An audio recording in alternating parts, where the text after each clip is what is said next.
ಇವತ್ತು ಬಹಳ ದುಃಖದ ದಿನ ನಮಗೆಲ್ಲ. ನನ್ನ ಆಪ್ತ ಮಿತ್ರ ಮತ್ತು ನಮ್ಮ ಸರ್ಕಾರದ ಸಚಿವರು, ನಮ್ಮ ಪಕ್ಷದ ಹಿರಿಯ ಮುಖಂಡರಾದಂಥ ಡಿ ಸುಧಾಕರ್ ಅವರು ಕಳೆದ ಒಂದು ತಿಂಗಳಿಗೂ ಹೆಚ್ಚು ದಿನ ಮಂಡಿ ನೋವು ಆಸ್ಪತ್ರೆಗೆ ಅವರು ಆಸ್ಪತ್ರೆಗೆ ಸೇರಿಸಿದ್ದರು. ಬಹಳ ಪ್ರಯತ್ನ ಮಾಡಿದ್ರು. ಕೊನೆಗೆ ಆಪರೇಷನ್ ಆದ್ಮೇಲೆ ಲಂಗ್ ಇನ್ಸ್ಪೆಕ್ಷನ್ ಇಂದ ತೀವ್ರ ತೊಂದರೆ ಆದ್ರು. ಕೊನೆಗೆ ಕೆಲವು ದಿನಗಳು ಮಾತ್ರ ಮಧ್ಯ ಅದು ವಾಪಸ್ ಅವ್ರಿಗೆ ಜ್ಞಾನ ಕೂಡ ಬಂದಿತ್ತು. ನಮ್ಗೆ ವಿಶ್ವಾಸ ಇತ್ತು ಅವರು ವಾಪಸ್ಸು ಜೀವ ಸರಿಯಾದ ರೀತಿಯಲ್ಲಿ ಉಳ್ಕೊಳ್ತದೆ ಅಂತೇಳಿ ಅನೇಕ ವೈದ್ಯರನ್ನ ದೆಹಲಿಯಿಂದ, ಹೊರಗಡೆ ದೇಶದಿಂದ ಎಲ್ಲ ಕೂಡ ಕರೆಸಿ ಕೊನೆಗೆ ಮಣಿಪಾಲ್ ಹಾಸ್ಪಿಟಲಿಂದ ಎಲೆಕ್ಟ್ರಾನಿಕ್ ಸಿಟಿ, KG ಹಾಸ್ಪಿಟಲ್ಗೆ, AC ಹಾಸ್ಪಿಟಲ್ಗೆ ಶಿಫ್ಟ್ ಮಾಡಿ ಕೊನೆಗೆ ಇವತ್ತು ಬೆಳಗ್ಗೆ 3:15 ಅವರು ಕೊನೆ ಉಸಿರು ಹೇಳಿದ್ರು ಅಂತ ಹೇಳಿ ಡಾಕ್ಟರು ಘೋಷಣೆ ಮಾಡಿದ್ದಾರೆ. ಅವರ ಕುಟುಂಬ ಜೊತೆ ಪ್ರತಿ ಗಂಟೆಯಲ್ಲೂ ಕೂಡ ನಾನು ಸಂಪರ್ಕದಲ್ಲಿದ್ದೆ. ಕೊನೆಗೆ ಇವತ್ತು ಅವ್ರನ್ನ ಹಿರಿಯೂರಿಗೆ ಈಗ ಪ್ರಯಾಣ ಬೆಳೆಸ್ತಾ ಇದ್ದಾರೆ. ಹಿರಿಯೂರಿಗೆ ಹೋಗಿ ಸಾಯಂಕಾಲದವರೆಗೂ ಅಲ್ಲೇ ಇದ್ದು ಅಲ್ಲಿಂದ ಚಳ್ಳಕೆರೆಗೆ ತೆಗೆದುಕೊಂಡು ಹೋಗುವಂಥ ವ್ಯವಸ್ಥೆ ಮಾಡಿದ್ದೇವೆ. ನಾನೀಗಾಗಲೇ ಜಿಲ್ಲಾಧಿಕಾರಿಗಳಿಗೆ ಮಾತಾಡಿದ್ದೇನೆ. ನಾಳೆ ಸಾಯಂಕಾಲ 3 ಗಂಟೆ ಮೇಲೆ ಅಂತಿಮ ನಮನವನ್ನು ಸಲ್ಲಿಸುವಂಥದ್ದು ಚಳ್ಳಕೆರೆಯಲ್ಲಿ ಇಟ್ಕೊಳ್ಳಲಾಗಿದೆ. ಜೈನ ಧಾರ್ಮಿಕ ವಿಧಿವಿಧಾನ ಪ್ರಕಾರ ಸರ್ಕಾರದ ಗೌರವದೊಂದಿಗೆ ಅವ್ರಿಗೆ ನಮನ ಹೇಳುವಂಥ ಕಾರ್ಯಕ್ರಮ ಕೂಡ ಹಮ್ಮಿಕೊಂಡಿದ್ದೇವೆ. ಈ ವಿಚಾರವನ್ನು ತಮಗೆಲ್ಲ ತಿಳಿಸ್ಲಿಕ್ಕೆ ಬಹಳ ನೋವಿನಿಂದ ತಿಳಿಸ್ಲಿಕ್ಕೆ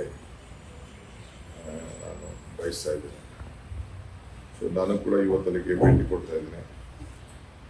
ನಾಳೆ ಕೂಡ ನಾನು ಆ ಕಾರ್ಯಕ್ರಮದಲ್ಲಿ ಪಾಲ್ಗೊಳ್ತಾ ಇದ್ದೀನಿ. ಅವರು ನನ್ನ ಜೊತೆ ಬಹಳ ದೊಡ್ಡ ಒಡನಾಟ, ಬಹಳ ಚಿಕ್ಕ ವಯಸ್ಸು, ಬಹಳ ಆರೋಗ್ಯವಾಗಿದ್ದರು. ನಾನೇ SM ಕೃಷ್ಣ ಅವರ ಕಾಲದಲ್ಲಿ ಅವ್ರಿಗೆ ರಂಗನಾಥ್ ಅವ್ರ ಕ್ಷೇತ್ರದಲ್ಲಿ ಟಿಕೆಟನ್ನು ಕೊಡಿಸುವಂಥ ಕೆಲಸ ಕೂಡ ಮಾಡಿದ್ದೆ. ಜೊತೆ ಕೂಡ ನಮ್ಮ ಜೊತೆ ಭಾಳ ಮಂತ್ರಿಯಾಗಿ ಅವ್ರಿಗೆ 2 ಪೋರ್ಟ್ಫೋಲಿಯೋ ಇತ್ತು, ಮುಜರಾಯಿ ಮತ್ತು ಪ್ಲಾನಿಂಗು. ನಾನೇ ರಾಮಲಿಂಗಾರೆಡ್ಡಿ ಅವ್ರಿಗೆ ಕೆಲವು ರಿಕ್ವೆಸ್ಟ್ ಮಾಡಿ ರಾಮಲಿಂಗಾರೆಡ್ಡಿ ಅವ್ರಿಗೆ ಮುಜರಾಯಿ ಕೊಡಿಸ್ತೇನೆ.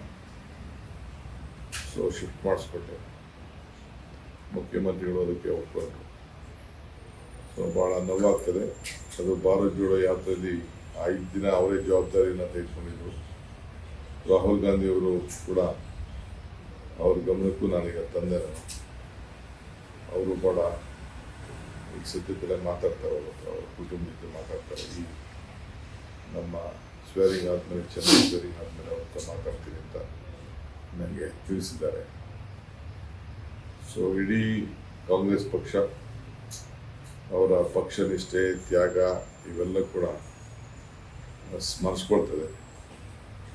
ಸೊ ನಮ್ಮೆಲ್ಲ ಮುಖಂಡಗಳಿಗೆ, ಕಾರ್ಯಕರ್ತರಿಗೆ ನಾನು ಹೇಳಿದ್ರು ಸ್ವಲ್ಪ ಶಾಂತಿನೂ ಕಾಪಾಡಬೇಕು. ಸೊ ಇವತ್ತು ಹಿರಿಯೂರಲ್ಲಿ ಅವರ ಅಂತಿಮ ದರ್ಶನಕ್ಕೆ ಅವಕಾಶ ಕೊಟ್ಟು ನಾಳೆ ಚಳ್ಳಕೆರೆಯಲ್ಲಿ ಅವ್ರನ್ನ ಅಂತಿಮ ಸಂಸ್ಕಾರವನ್ನು ಇಟ್ಕೊಂಡಿದ್ದೇನೆ. ಸಹಕಾರ ಕ್ಷೇತ್ರದಲ್ಲೂ ಕೂಡ ಭಾಳ ಚೆನ್ನಾಗಿ ಕೆಲಸ ಮಾಡಿದರು. ಇವತ್ತು ಹಾಲಿ DCC ಬ್ಯಾಂಕ್ನ ಅಧ್ಯಕ್ಷರಾಗಿದ್ದರು. ಅವರ ಧರ್ಮಪತ್ನಿಗೆ, ಅವರ ಬಂಧುಗಳಿಗೆ, ಮಕ್ಕಳಿಗೆ, ಅವರೆಲ್ಲ ಕಾರ್ಯಕರ್ತರಿಗೆ ಅವ್ರ ಸಮಾಜ ದೊಡ್ಡದಿದ್ದವರು ಕೂಡ ಅವರ ಚಿಕ್ಕಪ್ಪನ ಕಾಲದಿಂದ ಕೂಡ ಕ್ಷೇತ್ರವನ್ನು ಉಳಿಸ್ಕೊಂಡು ಬೆಳೆಸ್ಕೊಂಡು ಬಂದಂಥದ್ದು. ಸೊ ನಮ್ಮ ಪಕ್ಷಕ್ಕೆ ಒಂದು ದೊಡ್ಡ ನಷ್ಟ ಆಗಿದೆ. ಎಲ್ಲ ನಮ್ಮ ಕಾರ್ಯಕರ್ತರಿಗೆ, ನಮ್ಮ ಪಕ್ಷಕ್ಕೆ ಭಗವಂತ ತುಂಬುವಂಥ ಶಕ್ತಿ ಕೊಡಲಿ ಅಂತೇಳಿ ನಾನು ಭಗವಂತನಲ್ಲಿ ನಾನು ಪ್ರಾರ್ಥನೆ ಮಾಡ್ತೀನಿ. ಸರ್, ಇವತ್ತು ಕೂಡ ತಾವು ಸಭೆ ಸಮಾರಂಭಗಳನ್ನು ಇಟ್ಕೊಂಡಿದ್ರಿ. ಆ ಕಾರ್ಯಕ್ರಮಗಳು ಏನು ನಡೆಯುತ್ತಾ ಸರ್, ಅಥವಾ ಇಲ್ಲ, ಸಭೆ ಅಂತ ಕೆಲವು ಇತ್ತು. ಅದು ಸಭೆ ನಾವು ಅದನ್ನು ನಮ್ಮ ACC ನಾವು ನಡೆಸೋಕ್ಕಾಗಲ್ಲ, ಬಹಳ ಕಷ್ಟ ಆಗ್ತದೆ. ನೋಡೋಣ, ACC ಜನರಲ್ ಸೆಕ್ರೆಟರಿ ಕೂಡ ಬರ್ತಾ ಇದ್ದಾರೆ, ತೀರ್ಮಾನ ಮಾಡ್ತೀವಿ. ಆಮೇಲೆ ವಿಶೇಷವಾಗಿ ಭದ್ರಾ ಯೋಜನೆ ಅಡಿಯಲ್ಲಿ ಅವರು ಎಲ್ಲ ಆಯಿತು, ನೀರು ಬಿಡಬೇಕು, ಕಾರ್ಯಕ್ರಮ ಮಾಡಬೇಕು ಅಂತ ಬಹಳ ಇದಾಗಿತ್ತು.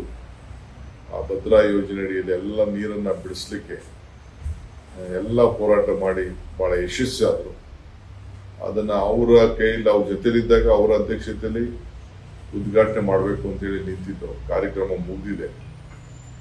ಅದನ್ನು ಅವ್ರಿಗೆ ಸಮರ್ಪಿಸುವಂಥ ಕೆಲಸ, ಅವರ ಹೆಸರನ್ನ ಇಡುವಂಥ ಕೆಲಸ ಆ ಯೋಜನೆಗೆ ಖಂಡಿತ ಮುಂದಕ್ಕೆ ನಾನು ಅದ್ರ ಬಗ್ಗೆ ಆಲೋಚನೆಯನ್ನು ಮಾಡ್ತೇನೆ.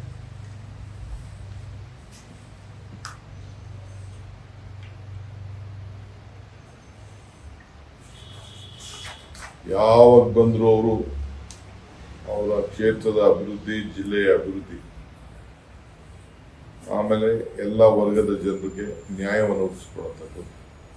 ಪಕ್ಷದ ಸದಸ್ಯತ್ವವನ್ನು ಮಾಡಿದಾಗ ಇಡೀ ರಾಜ್ಯಕ್ಕೆ ಅತಿ ಹೆಚ್ಚು ಸದಸ್ಯರನ್ನ ನೋಂದಣಿ ಮಾಡಿದಂಥ ಕೀರ್ತಿ ಡಾಕ್ಟರ್ ಸುಧಾಕರ್ ಅವ್ರಿಗೆ, ಡಿ ಸುಧಾಕರ್ ಅವ್ರಿಗೆ ಅದು ಸಲ್ಲಿಸ್ತದೆ. ನಮ್ಮ ಪಕ್ಷದ ಸದಸ್ಯತ್ವ ನೋಂದಣಿ ಆ ಕೆಲಸವನ್ನು ಕೂಡ ಬಹಳ ಪಕ್ಷದಲ್ಲಿ ಬಹಳ ರಾಹುಲ್ ಗಾಂಧಿ ಅವರ ಯಾತ್ರೆಯಲ್ಲಿ ಮಳೆ ಬಂದ್ಬಿಡ್ತು. ಅವತ್ತು ರಾತ್ರಿ ಪಟ್ಟಂಥ ಶ್ರಮ ಯಶಸ್ಸು ಮಾಡಬೇಕು.